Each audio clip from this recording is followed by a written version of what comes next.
السلام عليكم ورحمة الله تعالى وبركاته، متتبعين القناة. معكم شاف عفاف. الوصفة تاع اليوم هي البسكوي الإيطالي اللي يشربوا به القهوة. انا درته لكم الوصفة تاع اليوم بالكيسان، الميزان بالكاس. واش عندي كاس سكر عادي، عندي 4 كاس تاع كاكاو، وعندي طابلة دو شوكولا تاع 100 غرام. خيري شوكولا اللي تحبيها نتيا، اللي تواتيك. انا هنايا بذوق النوازيت. عندي 4 حبات بيض، عندي مبشور تاع برتقاله وحده ولا مغرفه كبيره. هنا عندي قرصه تاع ملح، وعندي 4 مغرفه تاع بيكربونات، وعندي مغرفه صغيره تاع خميره الحلويات لا ليفر شيميك، مغرفه صغيره. وهنايا كنت عوضت النوازيت، هو يجيب النوازيت، كنت عوضته بالشوفان. هنايا عندي نص كاس تاع شوفان، كنت حمصته في الفور ولا في مقله، حمصيه شويه برك باش يقعد هكذاك مقرمش. وعندي فرينه 2 كيسان ونص. والشوفان هذا هو لا مارك اللي خدمت بها، سالبونه. هنايا اول حاجه نبداو بها، نطلعوا الكميه تاع البيض مع السكر،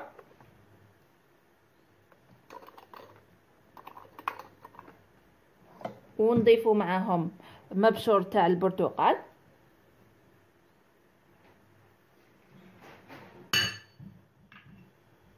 ونضيفوا معاهم لهداك الكميه تاع الملح، قرصه تاع الملح.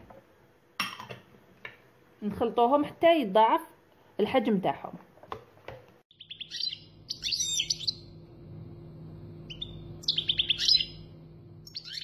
بعد ما طلعت البيض هذاك كيما راكم تشوفوا فيه هنايا، حنخلط كل المكونات الجافه.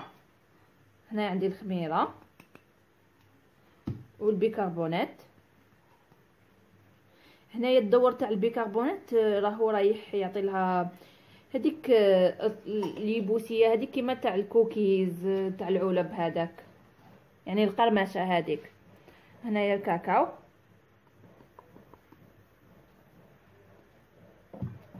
خلطوهم مليح. هنا كيما راكم تشوفوا هاد النوع تاع البسكوت ولا البسكوي، هاد النوع تاع البسكوي ما فيه لا زيت لا زبده. هكا نخلطوا كامل الكميه. انا نزيد الشوفان ونخلط بيدي.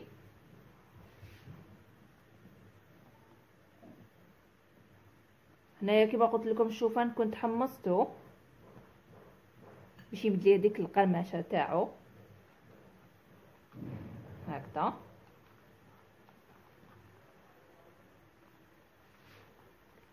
نضيف الشوكولا،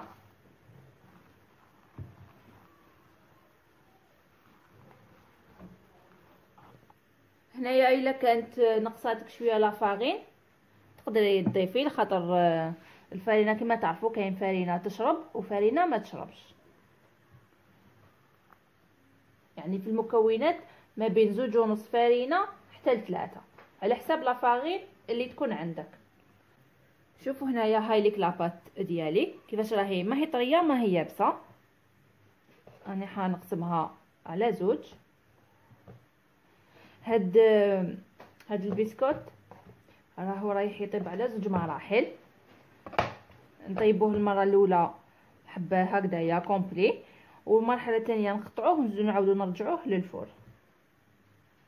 هنايا برك حبيت نعرفكم على واحد القناه اسمها سهل وبنين، حنخليها لكم في الرابط اسفل الفيديو، ونخليها لكم في تعليق مثبت. زوروها، وإلا عجبتكم القناه اشتركوا عندها. ماذا بيا توجور نحط لكم، نقول لكم كاين قنوات وانتم ديكوفريوها، وإلا عجبتكم اشتركوا عندهم.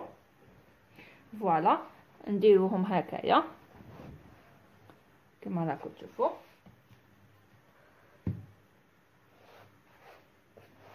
توجور في سنيوه حطوا فيها طابي هكا. هذه الثانيه.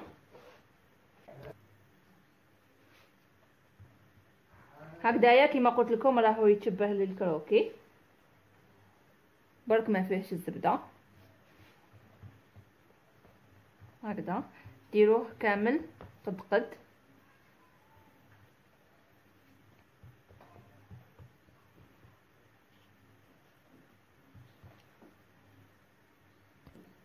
هنايا عندي بياض البيض، هاوليك راني حنديرلو طبقه من الفوق تاع بياض بيض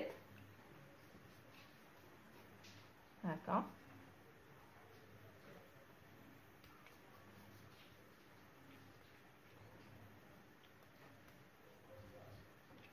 ديروه في السطح تاعو كامل بالبياض البيض، ومن بعد نديروا له سكر كريستاليزي هذا.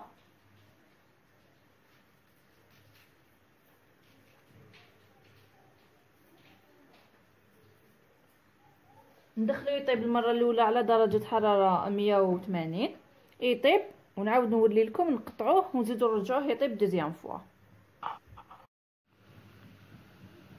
هاوليك هنايا بعد ما طاب او الشكل تاعو، يعني دخلي فيه الموس برك وخرجيه تعرفيه الى طاب. هنايا رانا رايحين نقطعوه هكا. هنايا مازالو سخون، كيفيه سهله او ميم طون ما فيهاش بزاف مقادير. هاولي كيفاش يجي.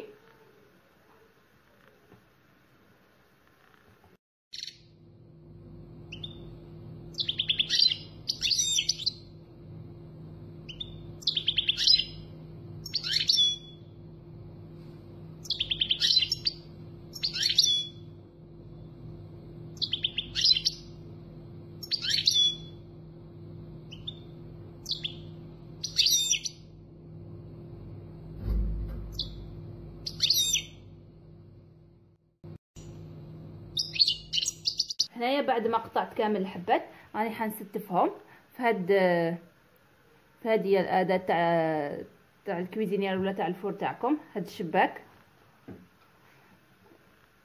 نستفوهم كامل هكذايا، ونشعلوا لهم الفور من الفوق ومن التحت باش يحمروا مليح.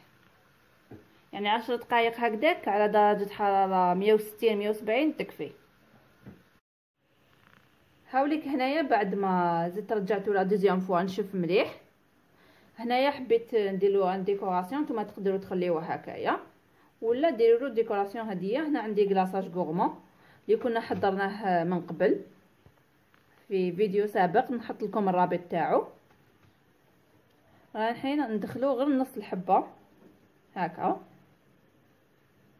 حطوا الكلاصاج تاعكم في حاجه عاليه كيما هكايا باش تقدروا تدخلوا فيه الحبه. هنايا البسكوت هذا تاعي راهو برد، باش نديروا له الشوكولا ديوالوش وهو سخون لخاطر ماحش يلصق فيه هكا. سينو تقدروا تستعملوا غير شوكولا دوبوها برك وحدها وديروها. هنايا دائما التزيين يولي اختياري ويعود لكم نتوما.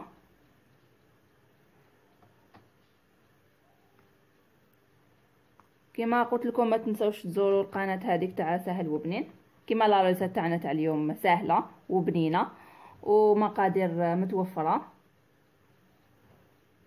يعني دائما كنتوا تشتكيو وتقولوا لي شغل لي غوسات شويه كومبليكي ولا واعرين من داك، بالك على باليش انايا بالك راكو الوصفات تاعي بالك ماهيش تساعدكم، ولا هذه الوصفه تاع اليوم راهي سهله وبنينه وما فيهاش المقادير، جربوها برك. انا نكمل هذوما الحبات اللي بقاو ونلتقيو في صحن التقديم. هاوليك هنايا عندي الكاطو تاعي راه واجد في صحن التقديم. كنت زينته معاكم بالكلاصاج غورمون، كيما تقدروا تزينوه برك بالكاكاو ولا سكر كلاص، يعني الديكوراسيون تعود ليكم نتوما. هما هاد البسكوت راهم يشربوه يا مع قهوه حليب ولا كابوتشينو، يغمسوه لداخل. هاوليك هنايا كيما راكم تشوفوا فيه في طبق التقديم. ان شاء الله الوصفه تاع اليوم تكون سهله، كما قلت لكم سهله وبنينه ومقاديرها بسيطه. ان شاء الله تنال اعجابكم وتجربوها. خليوا لي كومونتير تاعكم دائما نقراهم. ما بقى لي غير نقول لكم السلام عليكم ورحمه الله تعالى وبركاته.